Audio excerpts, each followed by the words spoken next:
There's a dude! Sharon, behind you! Behind you! Clothes shopping is funner. The only strat is to run and hop, but enemies will still have perfect accuracy. The difficulty is fake. There are some things you can react to as a player, but a lot of times your death is going to be from a random stack of collapse or overloading orb. I died right at the end of this one game in one shot. So unfair, garbage game. Who's surprised that a game that's quite difficult has a bunch of negative reviews being mad about dying to stuff? Not me. Risk of Rain 2 is hard, but the beauty of it is that every single death you ever have is in one way or another your own fault. Even if it might be hard for your ego to admit it. Even if it felt like you just got squished immediately by something. Oh!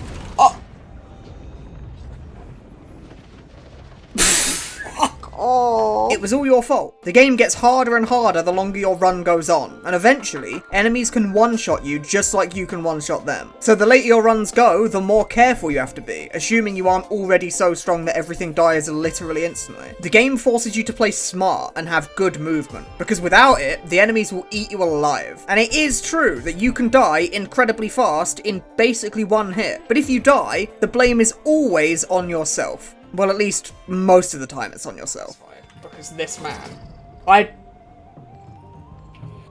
died. But even when the enemies get so strong that they literally deal 5 times your max HP in one hit, the game has mechanics to prevent this from feeling unfair. The game has an unexplained mechanic called one-shot protection. Simply put, if you have above 90% HP and you get hit for a massive amount of damage, the hit cannot kill you. It will instead put you to 10% HP. This little marker on your health bar shows that your one-shot protection is currently active. So if you see this on your health bar, you could get hit for literally 10 trillion damage and you still wouldn't die. But of course that doesn't always save you, because debuffs and multi-hits can still kill you in basically one hit. But it prevents the really obnoxious literal one-hit kills from ever occurring. And if the run goes late enough, and if you're a fan of looping, your one-shot protection will come in handy way more than you'd probably realise. But if you get hit for 10 trillion damage while you're below 90% health, then you die. But guess whose fault that is?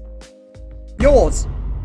Muppet. Also, the game is very good at rewarding your time played. There's so much mechanical skill to learn and so much knowledge about the item interactions and stuff that will help your runs tremendously. The more you play, the more you realise that every time you die, it really was your own fault, because you start seeing all the things that you could have done differently that would have made you live just a little bit longer. Even just being good at managing when to sprint is a skill that takes a while to master, and it will help you tremendously if you do master it. Sprinting the instant you fire your primary to maintain max movement speed while still dealing damage is a really big deal, and knowing how to time your movement abilities to dodge certain enemies will make you practically invulnerable. This all comes with practice and time. I mean, even just knowing what items are best to take from multi-shops will take you a long way. And there's also the game's tech. Tech skill is always a good source of replay value.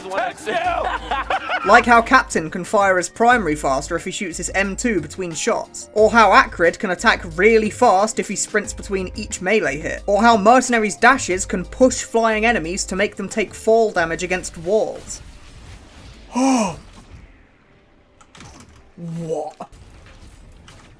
Boom. He went in the map. He went in the map. He went in the map.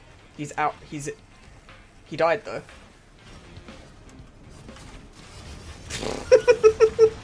It's so funny. It's funny every time. This game has a surprisingly high skill ceiling, and of course, when a difficult game has a high skill ceiling, you get negative reviews like this one. Because of course you do. Strange game with strange artwork and music. Excuse me, what?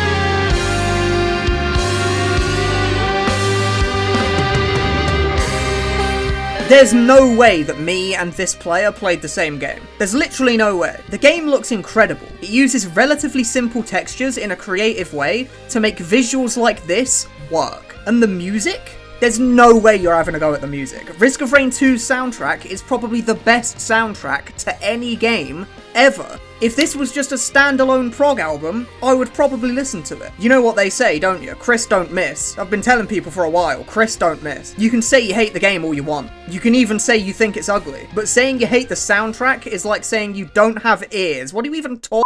This next part made up the overwhelming majority of the negative reviews on this game, and it's unfortunately a pretty reasonable complaint to make. Amazing game, too bad it was bought out entirely by Gearbox. Gearbox? That's a yikes from me, boss. Good luck to Htwo's future endeavors. Gearbox can suck me from the back. I mean, it's a bit graphic, but point taken. Yeah, so, people don't like Gearbox. Gearbox is a pretty smelly games company. You know, there's a lot of reasons we could be hating on Gearbox, but the one I think is the most relevant here is the fact that the console version of Risk of Rain 2 is developed solely by Gearbox. It's tremendously buggy, and the Survivors of the Void DLC still hasn't been released on consoles, despite being released on PC on the 1st of March 2022, which was more than 9 months ago. Gearbox buys IPs and gives them far less attention than they deserve. If it's not a massive mainstay title like a Borderlands or something, then it won't get the development that it should be getting. There were a lot of people flaming Htwo Games for selling out or whatever, but if you step back for a second and put yourself in their shoes, it sounds a lot different. There are 3 full-time developers that work for Htwo Games. 4 if you count the music's composer, Chris Christodoulou.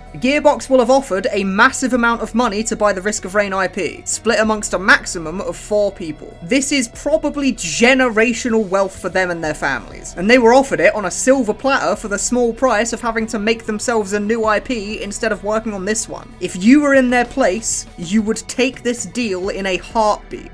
Look, I can see you shaking your head. Don't talk shit. You would take Gearbox's money here. You can call it selling out if you want to, but from their perspective, Gearbox has offered them life-changing amounts of money and the freedom to work on literally whatever they want for the rest of their careers. And it's funny because all Gearbox would have to do, realistically, to instantly gain the community's trust is make some very simple quality of life changes to Risk of Rain 2. Just like add the extra stats mod directly into the main game and you're golden. People would be happy and they would instantly trust Gearbox with their new IP. Or at least, they'd trust them until they did something that broke that trust. But of course, Gearbox won't do this, because they're Gearbox. But hey, it might be fine. Maybe Gearbox will, like, do a good job with the IP or something.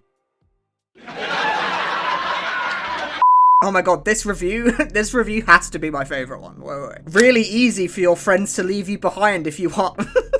Really easy for your friends to leave you behind if you aren't super aggressive picking up the items, Josh. Oh, Josh really getting called out here. Holy f***. The game crashes too much now for me to really recommend anyone picking it up. Wait, but isn't that supposed to be part of the fun? The dim. Oh my god. Oh my god. Oh my god. Frames. Yeah, if you haven't got a relatively good PC, your game will probably die if you loop your runs for, like, more than 2 loops. But if you ask me, this is all part of the charm. Like, come on, look at how funny this is. Oh my god. I think my computer's gonna fucking melt. Although this does actually have, like, another more worrying side effect, which is actually very obvious if you think about it. This game is really fun, but it's a major migraine trigger. Flashing lights are not only painful, but made me sick to my stomach. If you have epilepsy, or something else that makes you photosensitive, then you really shouldn't play Risk of Rain 2, because the game likes to do stuff like this, and there's no photosensitive mode in the options that turns down these sort of effects. You just sort of get blinded by it, and there's nothing you can do. As someone who doesn't have epilepsy, it's honestly hilarious, but yeah, it's not exactly the beacon of accessibility you might want it to be. Okay, last one. You offer to the shrine, but gain nothing. You offer to the shrine, but gain nothing. You offer to the shrine, but gain nothing. You offer to the shrine, but gain nothing.